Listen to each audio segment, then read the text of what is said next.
नमस्कार दोस्तों, चलिए जानते हैं उत्तर प्रदेश की फटाफट 50 बड़ी खबरों को सिर्फ 10 मिनट में। लेकिन उससे पहले आप यह वीडियो किस जगह से देख रहे हैं, हमें कमेंट में जरूर बताएं।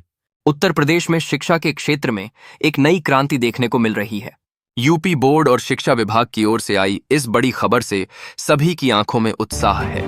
आगामी सत्र से स्कूलों में पढ़ाई का ढंग पूरी तरह से बदलने वाला है। शिक्षा का मूल उद्देश्य केवल किताबों के ज्ञान तक सीमित नहीं रह जाएगा, बल्कि इसमें रोजगार से जुड़ी ट्रेनिंग भी शामिल की जाएगी। अब से छात्रों को coding, mobile repairing, data entry, बागवानी और कंप्यूटर स्किल जैसे विषयों की पढ़ाई की जाएगी। यह ट्रेनिंग छात्रों को वैसी क्षमताएं विकसित करने में मदद करेगी जो उन्हें चाहिए होंगी जब वे अपनी पढ़ाई पूरी करेंगे। ऐसा करने से उनका कैरियर मार्ग आसान हो जाएगा और उन्हें नौकरी की तलाश में कठिनाइयों का सामना नहीं करना पड़ेगा। इस निर्णय का स्वागत करते हुए लाखों छात्रों और उनके अभिभावकों में खुशी का माहौल है। उन्हें उम्मीद है कि इस पहल से उनके बच्चों को बेहतर भविष्य और स्थायी करियर की ओर जाना संभव होगा। शिक्षा प्रणाली में यह बदलाव निश्चित तौर पर छात्रों को ज्यादा व्यावहारिक बनाएगा। दूसरी महत्वपूर्ण खबर जो युवाओं को सीधा प्रभावित करने वाली है, वह है डिजिटल यूपी स्किल प्रोग्राम का दूसरा चरण। इस योजना के तहत युवाओं को cyber security, artificial intelligence, data analytics और आईटी सेक्टर की आधुनिक तकनीकों का मुफ्त प्रशिक्षण दिया जाएगा। इससे युवाओं की प्रतियोगिता बढ़ेगी। लखनऊ, नोएडा और गाजियाबाद में बड़े प्रशिक्षण केंद्रों को स्थापित करने की योजना है। यह केंद्र युवाओं को अत्याधुनिक कौशल के साथ तैयार करेंगे। सरकारी आंकड़ों के अनुसार इस योजना से हजारों युवाओं को बड़े आईटी कंपनियों में नौकरी के अवसर मिलेंगे। इन पहलों से उत्तर प्रदेश का युवा वर्ग एक नई दिशा की ओर बढ़ने को तैयार है। सरकार की योजनाएं न केवल उन्हें सशक्त बनाएंगी, बल्कि उन पर भरोसा भी जगाएंगी कि वे अपने सपनों को पूरा कर सकते हैं। शिक्षा और कौशल विकास के इस नए अध्याय में कदम रखते हुए प्रदेश को एक नई पहचान मिल रही है। अब बात करते हैं लखनऊ विश्वविद्यालय की, जहां परीक्षा व्यवस्था में बड़ा बदलाव किया गया है। अब उत्तर पुस्तिकाओं की जांच पूरी तरह डिजिटल तरीके से होगी। ऑन स्क्रीन इवैल्यूएशन सिस्टम लागू होने से रिजल्ट जल्दी आएंगे और गड़बड़ियां भी कम होंगी। छात्र अपनी कॉपी ऑनलाइन देख सकेंगे और जरूरत पड़ने पर तुरंत पुनर्मूल्यांकन के लिए आवेदन भी कर पाएंगे। विश्वविद्यालय प्रशासन का कहना है कि इससे पारदर्शिता बढ़ेगी और छात्रों को राहत मिलेगी। अब गांवों के विकास से जुड़ी बड़ी खबर। लोक निर्माण विभाग ने यूपी में 5000 किलोमीटर नई ग्रामीण सड़कें बनाने की मंजूरी दे दी है। इन सड़कों में ग्रीन टेक्नोलॉजी और प्लास्टिक कचरे का इस्तेमाल किया जाएगा ताकि पर्यावरण को नुकसान कम पहुंचे। अधिकारियों को सख्त निर्देश दिए गए हैं कि निर्माण कार्य समय पर और अच्छी गुणवत्ता के साथ पूरा होना चाहिए। इससे गांवों की कनेक्टिविटी मजबूत होगी और लोगों को आने जाने में बड़ी राहत मिलेगी। अब धार्मिक पर्यटन से जुड़ी बड़ी खबर सामने आ रही है। अयोध्या से वाराणसी तक आधुनिक क्रूज सेवा शुरू करने की तैयारी तेज हो गई है। सौर ऊर्जा से चलने वाले इन क्रूज में यात्रियों को शानदार सुविधाएं मिलेंगी। सरकार का कहना है कि इससे पर्यटन को बढ़ावा मिलेगा और हजारों लोगों को रोजगार भी मिलेगा। स्थानीय नाविकों, गाइडों और व्यापारियों को भी इसका सीधा फायदा होगा। अब झांसी से बड़ी खबर निकलकर सामने आ रही है। ऐतिहासिक किलों और पुराने स्मारकों को फिर से उनके पुराने स्वरूप में लाने का काम शुरू कर दिया गया है। एएसआई की मदद से वैज्ञानिक तकनीक के जरिए दीवारों और संरचनाओं की मरम्मत की जा रही है। साथ ही पर्यटकों के लिए बेहतर लाइटिंग, गाइड सेंटर और आधुनिक सुविधाएं भी तैयार की जा रही हैं। सरकार चाहती है कि झांसी का ऐतिहासिक गौरव फिर से दुनिया के सामने आए। अब महिलाओं और बच्चों के स्वास्थ्य से जुड़ी बड़ी खबर। महिला एवं बाल विकास विभाग ने पोषण साथी ऐप लॉन्च किया है। अब आंगनबाड़ी कार्यकर्ता इसी ऐप के जरिए गर्भवती महिलाओं और बच्चों की पूरी जानकारी अपडेट करेंगी। टीकाकरण, पोषण और स्वास्थ्य जांच की जानकारी मोबाइल पर ही मिल जाएगी। जरूरत पड़ने पर महिलाएं सीधे स्वास्थ्य केंद्र से मदद भी मांग सकेंगी।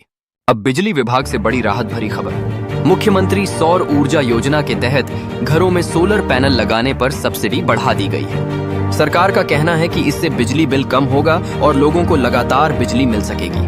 धीरे धीरे पारंपरिक बिजली उत्पादन पर निर्भरता भी कम की जाएगी। गर्मी के मौसम में यह योजना लोगों के लिए काफी राहत देने वाली मानी जा रही है। अब डेयरी किसानों के लिए खुशखबरी। नंद बाबा दुग्ध मिशन के तहत किसानों को उन्नत नस्ल की गाय खरीदने पर कम ब्याज में लोन और अनुदान दिया जाएगा।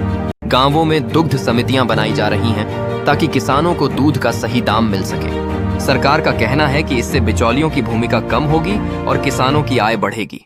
अब स्वास्थ्य सेवाओं को लेकर बड़ा अपडेट। सरकारी अस्पतालों में आयुर्वेद और योग आधारित वेलनेस सेंटर बनाए जा रहे हैं। यहाँ मरीजों को मुफ्त परामर्श और इलाज मिलेगा। शुगर, बीपी और लाइफस्टाइल बीमारियों के मरीजों को योग और प्राकृतिक चिकित्सा से राहत देने की योजना है। सरकार स्वास्थ्य सेवाओं को और मजबूत करने में जुटी हुई है। अब खेती किसानी से जुड़ी अहम खबर। अमेठी के कृषि विज्ञान केंद्र में किसानों को ड्रिप सिंचाई और आधुनिक खेती की ट्रेनिंग दी गई। वैज्ञानिकों ने बताया कि कम पानी में ज्यादा उत्पादन कैसे लिया जा सकता है। नई तकनीकों से खेती का खर्च घटेगा और किसानों की आमदनी बढ़ेगी। कई किसान इस तकनीक को अपनाने में रुचि दिखा रहे हैं। अब सरकारी स्कूलों के बच्चों के लिए बड़ी खबर।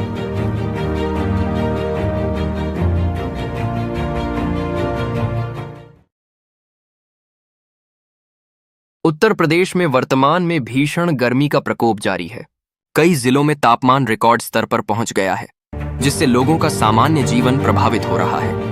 प्रयागराज, वाराणसी, आगरा और मथुरा जैसे प्रमुख शहरों में तापमान 45 से 47 डिग्री तक पहुंच गया है। इस आग उगलती गर्मी में प्रशासन ने नागरिकों की सुरक्षा के लिए कई सावधानियां बरतने की सलाह दी है।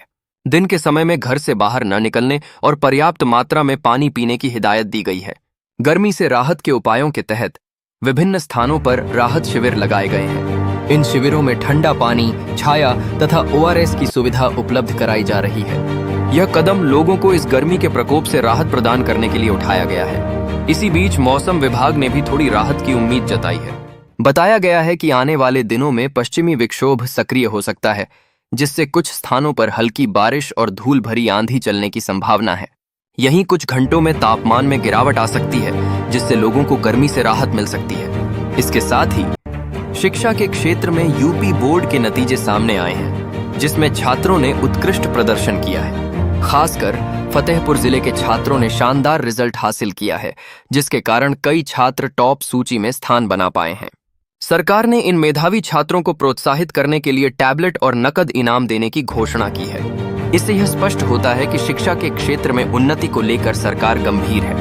इसी प्रकार इंटरमीडिएट के रिजल्ट में लड़कियों ने भी शानदार प्रदर्शन किया है। लड़कियों का पास प्रतिशत अब लड़कों के मुकाबले अधिक है, जो यह दर्शाता है कि बेटियां अब हर क्षेत्र में सफलता की नई ऊंचाइयों को छू रही हैं।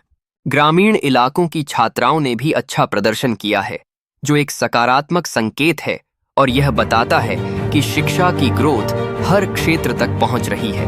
इसके परिणाम स्वरूप समाज में एक नया बदलाव देखने को मिल रहा है, जिसमें लड़कियां आत्मनिर्भरता की ओर बढ़ रही हैं। अब विकास की बात करें तो कई बड़े प्रोजेक्ट्स पर काम तेजी से चल रहा है। अयोध्या में ट्रैफिक जाम की समस्या को कम करने के लिए नए अंडरपास बनाए जा रहे हैं। इससे श्रद्धालुओं और आम लोगों को आने जाने में आसानी होगी। वाराणसी से दिल्ली के बीच हाई स्पीड ट्रेन चलाने की योजना भी आगे बढ़ रही है। अगर यह योजना पूरी होती है तो लोग बहुत कम समय में लंबी दूरी तय कर सकेंगे। इससे व्यापार और यात्रा दोनों को फायदा मिलेगा। नोएडा में पर्यावरण को बेहतर बनाने के लिए पौधारोपण अभियान चलाया जा रहा है। बड़ी संख्या में पेड़ लगाए जा रहे हैं, जिससे